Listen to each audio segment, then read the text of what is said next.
Son las 8 horas con 16 minutos. Saludamos al doctor Mauricio Alarcón, director ejecutivo de la Fundación Ciudadanía y Desarrollo. Se aproxima un mes clave para Ecuador. El 1 de abril deberá ponerse en vigencia un paquete de medidas económicas. Fundamentalmente se elevará el IVA al 15%, también el impuesto a la salida de divisas, y se prevé un impacto en el bolsillo de todos los ecuatorianos, siempre y cuando esa demanda de inconstitucionalidad que lo hacen dos entidades por la cuerda separada, pero que de alguna manera une al agua y al aceite, Unidad Popular y las cámaras de la ciudad de Guayaquil, han demandado inconstitucionalidad de ese decreto. Y el otro evento importante en el mes de abril, sin duda, será el 21, la consulta popular. Quisiéramos conocer cómo ve usted el panorama que se viene, doctor Alarcón. Buen día, Gustavo. Un gran saludo a la distancia para ti, para Rosana y para la audiencia de Antena 1. Definitivamente, como ya lo habíamos anticipado, abril es un mes difícil, no solo por lo que tú señalas, que impacta de manera directa a individuos, sino también por aquellas contribuciones que, recordarás tú, fueron introducidas con una gran gentileza por parte de la Asamblea Nacional y que afectan a varias empresas y al sector financiero nacional.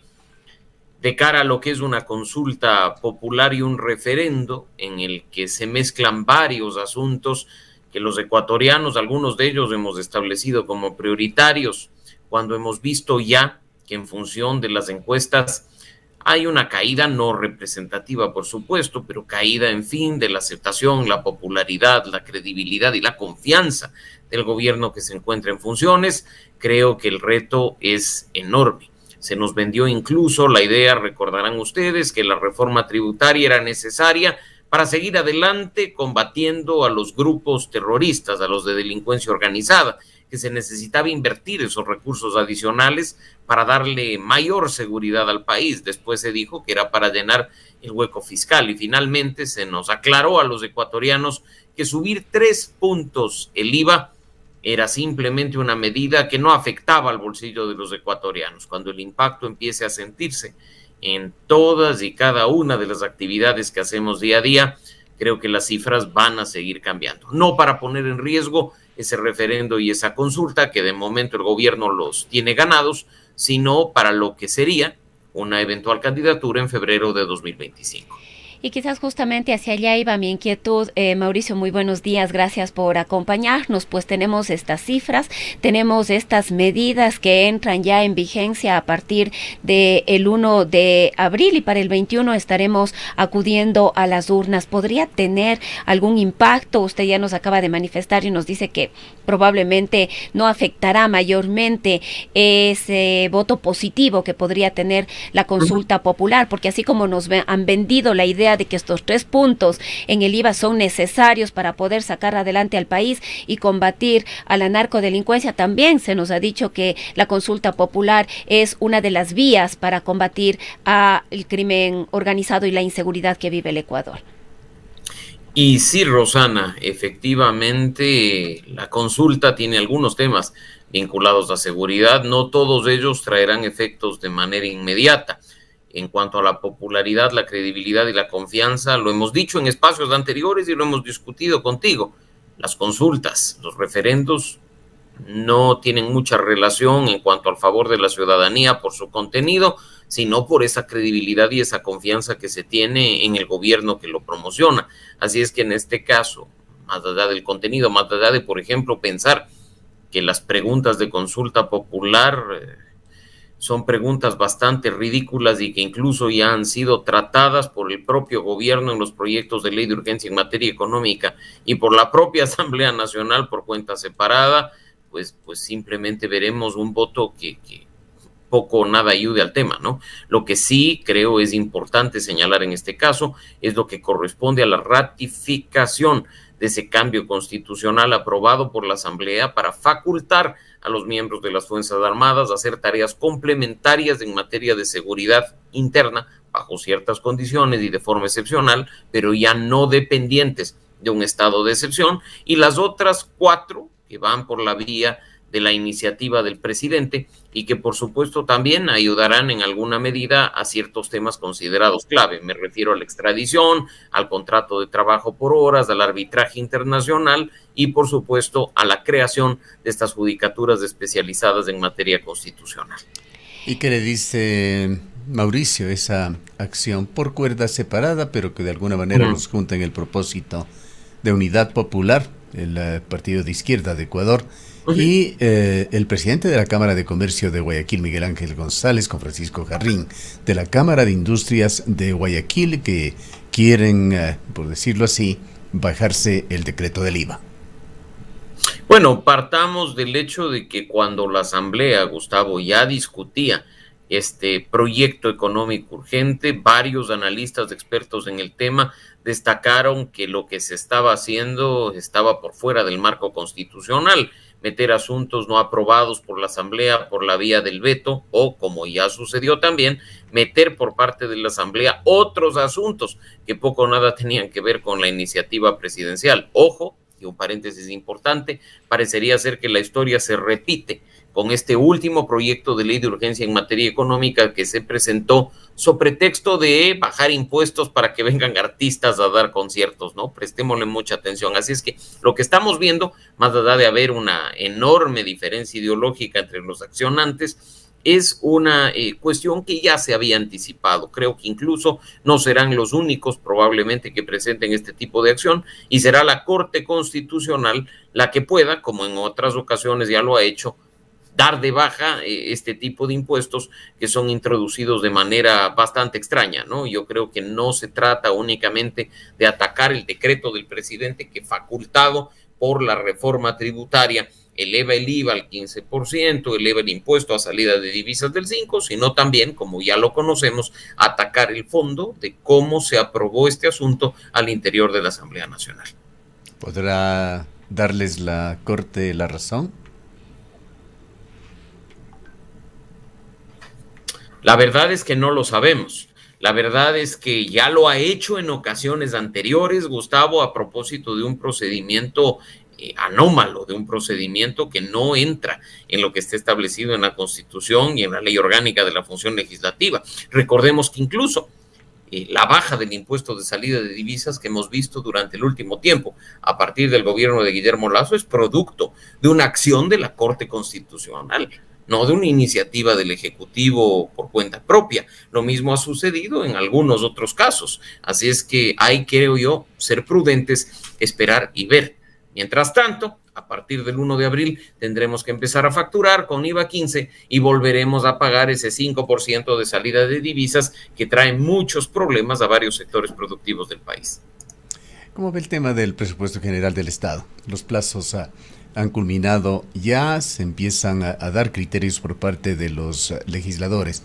Resalta allí un tema, el gasto público, que en lugar de reducirse subió en el orden de unos 4.000 millones de dólares. ¿Qué lectura le deja? ¿Qué impactos en el ámbito político? El gobierno nacional en estos últimos días ha asumido el tema de los sueldos dorados en el presupuesto general del Estado. Ha habido declaraciones de altos funcionarios, de la ministra de Trabajo, del presidente de la República, pero aparentemente, más allá de lo que se pone en el papel, muy pocos efectos prácticos se darán en las empresas del sector público que superan ese sueldo del presidente de la República.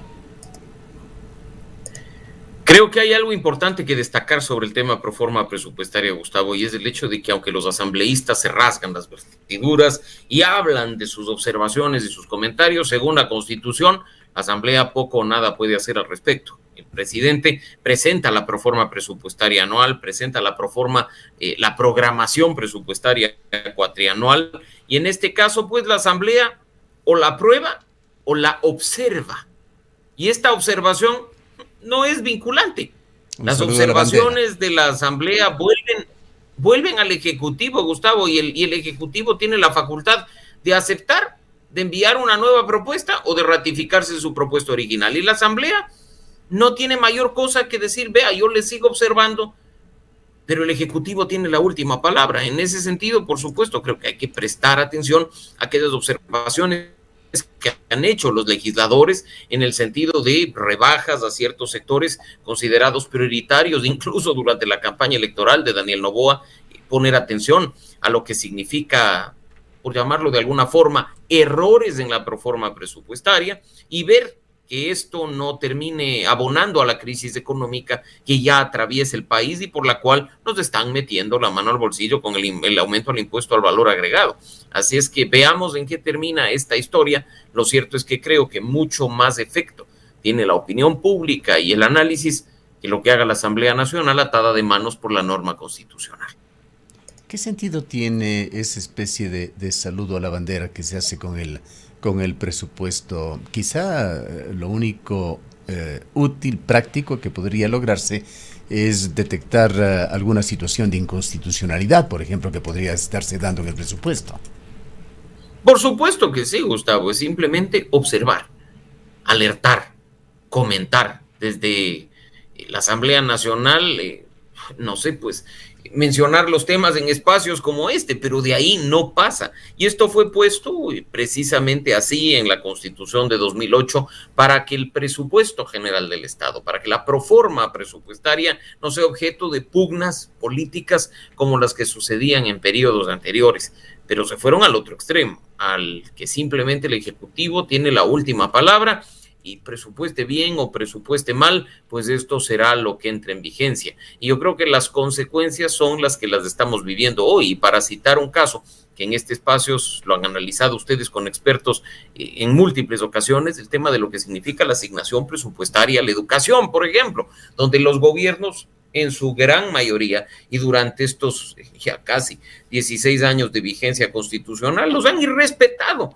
a vista y paciencia de las instituciones que poco o nada pueden hacer al respecto. La ministra de Trabajo ha señalado también que un siguiente paso, más allá de ese decreto o acuerdo ministerial que limitaría los altos sueldos en el sector público, también se analizará los contratos colectivos. Se entendería en el sector público que la ministra ha dicho son parte también de los denominados sueldos dorados. ¿Llegará realmente a analizarse y a intervenir en ese campo? Es probable. Desde Ciudadanía y Desarrollo son varios años, Gustavo, que a través de nuestro Observatorio de Gasto Público hemos alertado de estos sueldos que violan la disposición de la Ley Orgánica de Servicio Público. Ahí, en una de estas disposiciones, se establece con claridad que nadie, salvo ciertas excepciones, puede ganar más que el presidente de la República. Esa disposición no está en vigencia desde ayer o desde hace poco tiempo. La disposición tiene varios años y ahí se dice con claridad que nadie puede recibir una remuneración mensual unificada inferior a la que esté establecida en las escalas del Ministerio del Trabajo o superior o igual a la del presidente de la República. Y las excepciones taxativas y contadas con los dedos de la mano.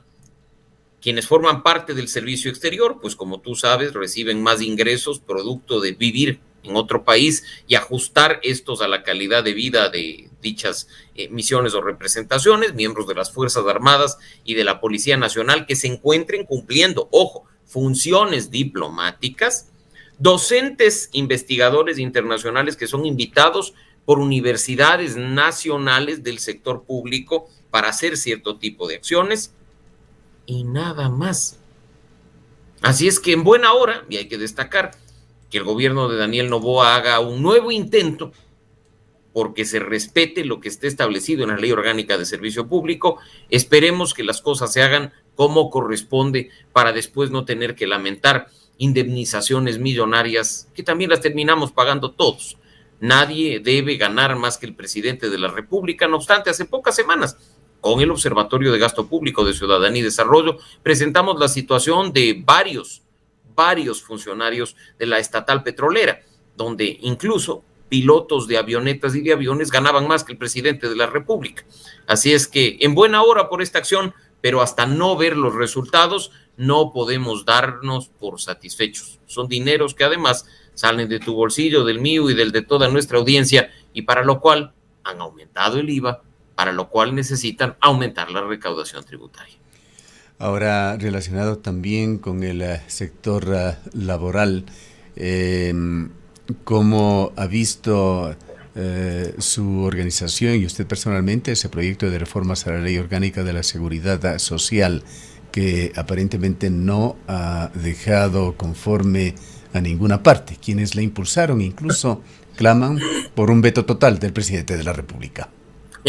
Y mira qué problemático resulta, Gustavo, el desconocimiento de las normas constitucionales básicas. ¿Cuál es el origen de la propuesta de reformas, de ley reformatoria a la ley del Instituto Ecuatoriano de Seguridad Social? Una iniciativa popular normativa. Y hay que decir, de acuerdo con la normativa vigente constitucional y legal, el presidente de la República no puede vetarla totalmente. Hay una prohibición expresa en el ordenamiento jurídico nacional. Así es que en este caso no sé de qué se van a agarrar probablemente para promover ese veto total. Dirán que como ya fue discutida por la Asamblea y se introdujo una coma o un punto y coma, ya no hablamos de una iniciativa popular normativa pura y dura. Veamos en qué termina. Lo cierto es que acá no se está atacando ni con este paquete, ni con paquetes de reformas anteriores, el problema de fondo vinculado a la seguridad social, y simplemente se está manejando las cosas de acuerdo a los intereses particulares. Cambiar, por ejemplo, el órgano de administración, el directorio del IES, no soluciona, pues, el problema de fondo, Gustavo, y es que tenemos en terapia intensiva a una seguridad social que no termina de atender como corresponde a sus afiliados, que no termina de satisfacer como debería ser a sus jubilados y que tiene los días contados. No se trata acá de reformar leyes, las reformas normativas vienen y van, se trata de atacar los problemas de fondo y darle a quienes han confiado en esa institución todas las salidas del caso para que los recursos que han invertido a lo largo de su vida no terminen simplemente siendo el bolsillo izquierdo o el bolsillo derecho del gobierno que echa mano de lo que sea, o lo que termina también convirtiéndose en otro hueco de corrupción de aquellos a los que tanto estamos acostumbrados en el país. Algo tiene que hacerse con respecto al Instituto Ecuatoriano de Seguridad Social para que no se dé ese colapso tan anunciado que algunos expertos como Augusto de la Torre dice que ya se ha iniciado. ¿Y cuántos estudios actuariales tenemos, Gustavo? ¿Cuántas discusiones hemos tenido a lo largo de los últimos años sobre qué hacer, cómo hacerlo, qué cambios, qué reformas, cómo dar más recursos? El problema sigue alargándose, creciendo, el problema sigue estando ahí. Nadie se atreve a enfrentar a la bestia, que es un Instituto Ecuatoriano de Seguridad Social con los días contados. Así es que esperemos que algún momento se encuentre una salida a este problema y se pueda, insisto, pensar en quienes realmente son los dueños de esa seguridad social, que son los que aportan todos los meses para que se sostengan, para que les atiendan en salud o para que en un futuro les entreguen una pensión digna cuando ya se encuentren en edad de dejar de trabajar. Ahora, no hay como dejar de ver y reconocer de que efectivamente hay responsabilidades externas al IES o colaterales. Los gobiernos nacionales han tenido como caja chica al Instituto Ecuatoriano de Seguridad Social, se han hecho inversiones en bonos del Estado. La deuda, nadie se atreve a dar una cifra precisa, pero digamos que es poco más o menos 10,000 millones de dólares y una deuda que se la considera impagable para el IES. ¿Cuándo? Ahora, en el actual presupuesto 2024 hay otros 6,800 millones de dólares que se están emitiendo de bonos del Estado, que muchos expertos dicen una buena parte de eso irá nuevamente al BIES. Lo dijimos hace un momento y me ratifico. ¿Quién es el dueño del Instituto Ecuatoriano de Seguridad Social? ¿Quién pone presidente de directorio? ¿O quienes están mes a mes aportando una parte de sus ingresos para poder tener atención en salud o poder tener en el futuro una jubilación? Yo creo que ese es el gran punto de partida. Porque durante años, como tú bien lo has señalado, han metido mano de las arcas del Instituto Ecuatoriano de Seguridad Social para financiar cualquier cosa. Vea, usted además está obligado a comprarme mis bonos de deuda y yo sabré cuándo le pago. No sé si reconocerle o no reconocerle el tema.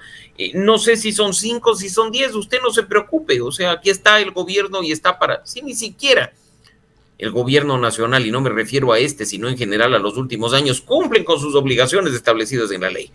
Y creen que en cualquier momento pueden decir, pues vamos a dejar de aportar la parte que corresponde y pues ya sabrán ustedes cómo se manejan. ¿Qué viene? ¿Qué va a pasar? ¿Dónde va a terminar el asunto? Por eso, insisto, hay que encontrarle una salida, Gustavo, al problema de fondo. Así como está sucediendo con el tema con el que empezamos esta entrevista, con la subida de impuestos, así como está sucediendo en el tema que acabamos de discutir, el de la proforma presupuestaria. No se trata de hacer las cosas con una visión cortoplacista, reeleccionista o de popularidad, credibilidad y confianza de un gobierno en función de sonreírle a la gente y tratar de tener su favor de manera permanente. Cuando en este país alguien tenga la valentía de enfrentar este tipo de problemas como corresponde, con profundidad y buscando una salida definitiva, creo que empezaremos a cambiar como Ecuador. Pero cuando estemos nosotros buscando salidas en las que incluso después nos arrepentimos y pedimos que otros nos salven a través de un veto total, creo que en definitiva estamos condenados. La gran diferencia es que en este caso, condenar al Instituto Ecuatoriano de Seguridad Social, estemos o no de acuerdo con el esquema y el funcionamiento del sistema de seguridad social en Ecuador, es condenar a esos cientos de miles o incluso millones de afiliados y de jubilados que dependen en su salud, en su vida y en su futuro de esta institución. Exactamente. Muchísimas gracias por habernos acompañado, Mauricio. Siempre un gusto, Gustavo, Rosana, un buen día para ustedes y para nuestra audiencia. Declaraciones del abogado Mauricio Alarcón, coordinador de la Fundación Ciudadanía y Desarrollo. Nos vamos justamente con los problemas financieros y cómo